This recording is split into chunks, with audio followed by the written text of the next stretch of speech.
I sat in the uncomfortable folding chair at the back of the conference room, watching my father gesture dramatically at the presentation screen. The quarterly shareholders meeting for Morrison Family Enterprises had attracted about 40 people, family members, minor investors, and the board of directors. I'd received the invitation 3 weeks ago, forwarded through a generic email chain. No personal note. No acknowledgement that I was family. Just another shareholder notification. My mother sat in the front row, perfectly coiffed as always, nodding along to my father's speech about expansion opportunities. My older brother Derek occupied the seat beside her, looking bored and checking his phone. My sister Catherine whispered to her husband in the row behind them. None of them had noticed me slip in 5 minutes before the meeting started. "We're looking at a tremendous opportunity," Dad continued, clicking to the next slide. "The Riverside property development represents a $15 million investment that will triple our commercial real estate portfolio. We have the vision. We have the expertise.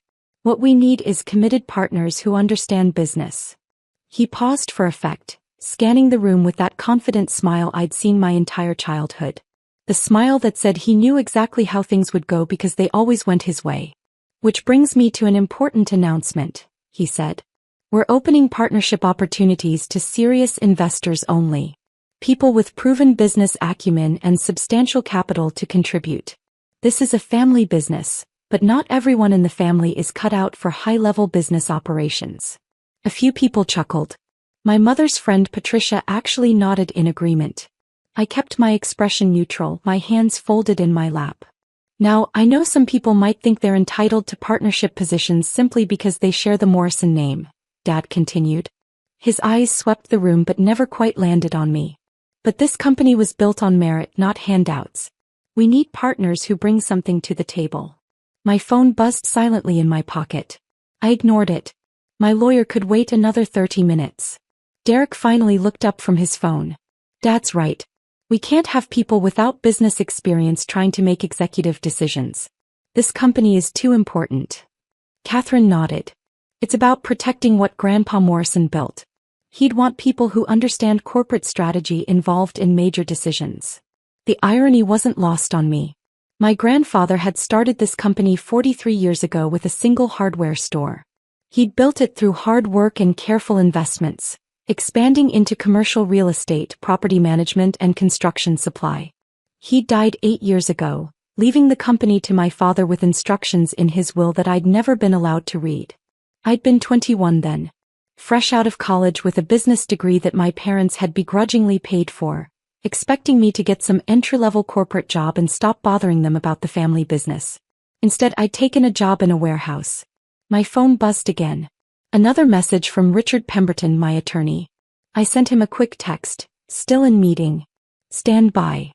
"So let's talk about who's eligible for these partnership opportunities," Dad said, advancing to a new slide. "Current board members, naturally. Investors who've contributed at least $5 million to company operations. And family members who've demonstrated business leadership." He smiled at Derek. "My son Derek has been instrumental in our recent commercial acquisitions. He'll be taking on a partner role immediately." Derek straightened in his chair, looking pleased. "Catherine has shown excellent judgment in property management operations. She'll also receive a partnership position." My sister beamed. "These are the kind of people who deserve a seat at the table," Mom added, turning to address the room. "People who've proven themselves. Not someone who works in a warehouse and calls it a career." A few people glanced around, confused. Patricia leaned over and whispered something to my mother, who nodded. I remained perfectly still. "Jennifer has been with us for 4 years now," Dad continued, and I realized with a jolt that he was talking about me. "She's chosen a very different path from the rest of the family. While we were building this business, she was pursuing other interests. Like manual labor," Derek muttered, loud enough for his section to hear. A few people laughed. "Everyone makes their own choices," Dad said with false generosity. "Jennifer chose simplicity over ambition. That's fine. Not everyone is built for high-pressure business environments. But it does mean she's not qualified to participate in executive-level decisions." My mother turned in her seat to look at me directly for the first time since I'd entered. "Honey, no one's saying you're not part of the family. But you have to understand, business partnerships require expertise you simply don't have. It wouldn't be fair to you or to the company to put you in that position. She'd be completely lost, Catherine agreed. Can you imagine Jennifer trying to evaluate commercial property investments? She doesn't even know what a cap rate is. I bit back a smile. Catherine had asked me to explain cap rates to her just 5 years ago when she joined the company. I'd patiently walked her through the formula. Net operating income divided by property value. She'd written it down on a napkin at Thanksgiving dinner. This isn't personal, Dad said, addressing the room again. It's business. And in business, you need people who understand finance strategy and market dynamics. People who've proven they can operate at this level. Robert's absolutely right, said one of the board members, Greg Patterson, who'd been with the company for 15 years. We can't let sentiment interfere with sound business practices. Partnership positions should go to qualified individuals. People who actually contribute to the company's success, added another board member, Sarah Chin. Not people who've chosen to work outside the organization. I checked my watch. 23 minutes into the meeting. Richard would be getting impatient. So here's what we're proposing, Dad said, pulling up a document on the screen. Partnership shares will be distributed based on current involvement and future capital contributions. Derek will receive 12%. Catherine will receive 9%. Patricia's investment group will receive 8%. He went through the entire list.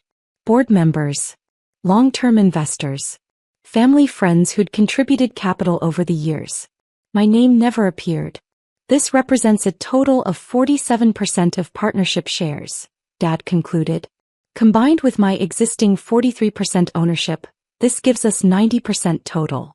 The remaining 10% will be held in reserve for future strategic partners. What about the existing shareholders?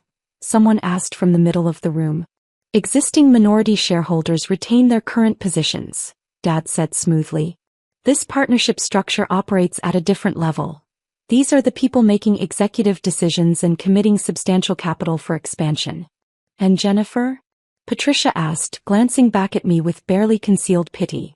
Is she retaining her minor shares? Jennifer has a small shareholding from Grandpa Morrison's estate, Mom explained. Less than 1%. She'll continue to receive her small dividends, but she won't be involved in partnership decisions. It's really for the best. She can focus on her warehouse work without the stress of business operations. Derek snorted. Yeah, I'm sure the warehouse is super stressful. Moving boxes all day. Derek, Mom said, but she was smiling. I took a slow breath. In through my nose, out through my mouth. The technique I'd learned in business school during high-pressure negotiations. Stay calm. Stay focused. Wait for the right moment. Are there any questions? Dad asked, looking around the room with satisfaction. I raised my hand. Dad blinked, seeming to register my presence fully for the first time. Jennifer. I didn't realize you were here. I'm a shareholder, I said calmly. I was notified about the meeting. Of course. He smiled that condescending smile. Do you have a question about the partnership structure? I know some of the financial terms might be confusing. I have a statement, I said. The room grew quieter. A few people shifted in their seats. A statement. Dad repeated. Yes. I stood up, smoothing down my warehouse uniform shirt. I'd come directly from work, not bothering to change. Let them see exactly what they expected to see. I'd like to address the partnership proposal. Mom turned fully around now, her expression caught between embarrassment and irritation. Honey, this really isn't the appropriate venue. If you have concerns about your minor shareholding, we can discuss it privately. I'm fine with discussing it here, I said. At a shareholders' meeting, where shareholding decisions are made. Dad's smile tightened slightly. Jennifer, I appreciate your interest, but as I explained, the partnership structure is for qualified business leaders. You're certainly welcome to maintain your small shareholding, but partnership decisions. I'd like to call my attorney, I said. The room went completely silent. Your attorney? Derek laughed. You have an attorney? I do. I pulled out my phone and sent the text to Richard. Come in now. Jennifer, this is highly irregular, Dad said, his voice taking on an edge. This is a family meeting. It's a shareholders' meeting, I corrected gently. According to the bylaws, any shareholder has the right to legal representation at official company meetings. I checked. The conference room door opened. Richard Pemberton walked in, immaculate in his charcoal suit, carrying a leather briefcase. At 62, he commanded attention without saying a word, silver-haired, sharp-eyed, and radiating the authority of someone who'd spent 40 years practicing corporate law. "What is this?" Mom demanded. "Good afternoon," Richard said pleasantly. "Richard Pemberton, Pemberton and Associates. I represent Ms. Jennifer Morrison in all matters related to Morrison Family Enterprises." Dad stared. "You hired Richard Pemberton? How do you even afford?" "Mr. Morrison," Richard interrupted smoothly, "I've been Ms. Morrison's attorney for 7 years. We have an excellent working relationship. 7 years. Since 6 months after Grandpa died. Since I'd started making the moves that had led to this moment." "This is ridiculous," Derek said. "Jennifer can't afford Richard Pemberton. He charges like $1,000 an hour." $1,500, Richard corrected. "And Ms. Morrison's account is always current." Catherine frowned. "How can you possibly? Warehouse jobs don't pay." "I believe we're getting off track," Richard said. He set his briefcase on the table and opened it with a precise click. "Mr. Morrison, you've presented a partnership structure that allocates 90% of partnership shares to various parties. Is that correct?" "That's right," Dad said slowly. "But I don't see what." "And this structure assumes you currently hold 43% ownership of Morrison Family Enterprises?" "I do hold 43%. I inherited it from my father and I've been running this company." "Actually," Richard said, pulling out a folder, "you hold 0%. The silence that followed was absolute. "That's impossible," Dad said. "I own this company. My father left it to me." "Your father left you operational control," Richard said. "Which is different from ownership. The company structure established by Morrison Sr. was quite complex. He created a trust mechanism that allowed for ownership transfers independent of operational management." He pulled out several documents, laying them across the table. "Over the past 7 years, Ms. Morrison has systematically acquired ownership shares in Morrison Family Enterprises through a series of private transactions with existing shareholders." "What?" Mom's voice was faint. "Ms. Morrison began by purchasing small shares from minor investors," Richard continued. 5% here, 3% there. She paid fair market value, sometimes above market value, for shares that most holders considered minor investments. Over time, these acquisitions added up. He produced another document. 3 years ago, she purchased a substantial block, 18%, from the Patterson Family Trust during their estate liquidation. Greg Patterson went pale. "That was handled through a private equity firm." "Mountain View Capital Holdings," Richard confirmed. "Ms. Morrison's investment company." The transaction was entirely legal and properly documented. The Patterson Family Trust was fully aware they were selling to a Morrison family member. "They chose not to disclose this to you, Mr. Morrison." "This can't be legal," Dad said, but his voice was shaking. "It's completely legal," Richard said. "Ms. Morrison also acquired 12% from the Henderson Holdings Group 2 years ago, 9% from Chin Investments last year, and numerous smaller blocks from various shareholders who were happy to liquidate their positions at premium prices." He looked directly at my father. "In total, Ms. Morrison currently owns 67% of Morrison Family Enterprises." The room exploded. 67%? Derek shouted. "That's impossible. She works in a warehouse." Catherine protested. "How could she afford?" Mom started. Silence. Dad's voice cracked like thunder. Everyone froze. He stood there, breathing hard, staring at Richard. "You're lying. This is some kind of fraud. Jennifer doesn't have that kind of money. She can't have bought out the company." "Ms. Morrison has substantial personal wealth," Richard said calmly. "She's been investing since she was 22. She started with her inheritance from her grandmother. Not the Morrison grandmother, but her maternal grandmother, whose estate of $800,000 was left to Jennifer when she was 21. I remembered that inheritance. My parents had suggested I put it in a safe savings account. Instead, I'd met with financial advisors. Real ones. who'd helped me understand compound growth and strategic investing. 800,000 doesn't become millions, Derek said desperately. No, Richard agreed. But 800,000 invested wisely in a rising tech market in 2016 can grow substantially. Ms. Morrison made several early investments in emerging technology companies. She invested in a small cloud computing startup that was later acquired by Microsoft. She bought shares in an AI development company that went public in 2019. She diversified into real estate investment trusts and high-growth mutual funds. He smiled slightly. By 2020, her 800,000 had become approximately 12 million. She continued investing. By 2023, she had 47 million. Currently, her portfolio exceeds 93 million. The silence was deafening. That's not possible, Mom whispered. I have the documentation, Richard said. Bank statements, investment account summaries, transaction records. All available for review if needed. Ms. Morrison has been extraordinarily successful in her investment career. The warehouse job she maintains is actually her choice. She owns the warehouse facility and 3 others in the region. She finds the hands-on work satisfying. I own the warehouses. That detail hit everyone like a second bomb. You own, Dad started then stopped. 4 warehouse facilities, I confirmed, speaking for the first time since Richard had entered. I purchased the first one 5 years ago. It's a solid investment, commercial real estate with built-in tenants and steady cash flow. The company that hired me to work there doesn't know I own the building. I prefer it that way. I like the work. This is insane, Derek said. You're telling me Jennifer is some secret millionaire? 93 million would typically be described as multimillionaire status, Richard said. Though much of that is currently invested in Morrison Family Enterprises.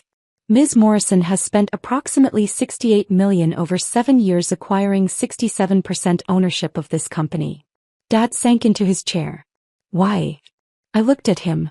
Really looked at him for the first time in years. Because Grandpa Morrison left me a letter. A letter. Mom said faintly. In his will he left me a sealed envelope. You probably don't remember. There was a lot happening at the funeral. His lawyer gave it to me privately. I pulled out my phone and showed them a photo of the letter, yellowed paper with my grandfather's handwriting. He told me he was leaving you operational control of the company, Dad. But he wanted me to know something. I read from the photo. Jennifer, you have a better head for business than anyone else in this family. I'm leaving your father in charge because he expects it and I hope he'll rise to the challenge. But I'm trusting you to watch over what I've built. If they ever try to cut you out, if they ever dismiss you, remember, in business ownership matters more than titles. You'll know what to do. Tears pricked my eyes, but I kept my voice steady. He left me instructions for accessing all the minority shareholders. He told me which ones might sell and when. He gave me the roadmap to take control if I ever needed to. Dad wouldn't do that, Derek said, but he sounded uncertain. Your grandfather was a brilliant businessman, Richard said. He understood family dynamics. He hoped it wouldn't be necessary, but he prepared for the possibility that Ms. Morrison might need protection. So all this time, Catherine started. All this time I've been buying shares, I said simply. Every time I had investment returns, I put them back into acquiring more of this company. I worked in the warehouse because I wanted to understand ground-level operations. I stayed quiet at family dinners when you talked about the business because I was learning everything you were doing. And now. Dad's voice was hollow. Now, Richard said, we need to address the partnership structure you proposed. Because with 67% ownership, Ms. Morrison has controlling interest in this company. Any major business decisions require her approval. This is my company, Dad said, but the words had no force behind them. This is Ms. Morrison's company, Richard corrected gently. You manage it. She owns it.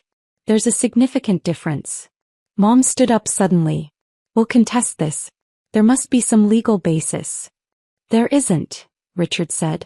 Every transaction was legal, properly documented, and conducted at fair market value or above. Many shareholders sold to Ms. Morrison specifically because she offered them more than their shares were worth on the open market. She paid a premium to acquire controlling interest. That's standard corporate acquisition practice. We're family. Mom's voice rose. You can't just take over the family business. I didn't take it over, I said quietly. I bought it, wiggly, from people who wanted to sell. Just like any other business transaction. Greg Patterson cleared his throat. Jennifer, I want you to know, the Patterson Family Trust sold those shares because we needed liquidity for estate taxes. You offered us a fair price and we were grateful. We had no idea you were being excluded from the business, or we might have said something. I appreciate that, Greg, I said. And I want to be clear, he continued, looking at my father, that I consider Ms. Morrison a more than qualified owner. Her investment track record speaks for itself. Sarachin nodded slowly. If Jennifer owns 67%, she has every right to restructure the partnership program. Or cancel it entirely. Cancel it. Derek looked panicked. But Dad said I'd be getting 12%. Derek, I said, and my voice was colder than I'd intended. You laughed about my warehouse job. Multiple times. Today and at family dinners. You've spent years treating me like I was too stupid to understand business. Did you ever once ask what I actually did? He opened his mouth, then closed it. And Catherine, I continued, you've been handling property management for 4 years. Did you know I own 7 commercial properties outside this company? Did you ever wonder how I afforded to live alone in a nice apartment on a warehouse salary? She shook her head mutely. Mom. Dad. I looked at my parents. You assumed the worst about me. You assumed I failed. You never asked questions. You just decided I wasn't worth including.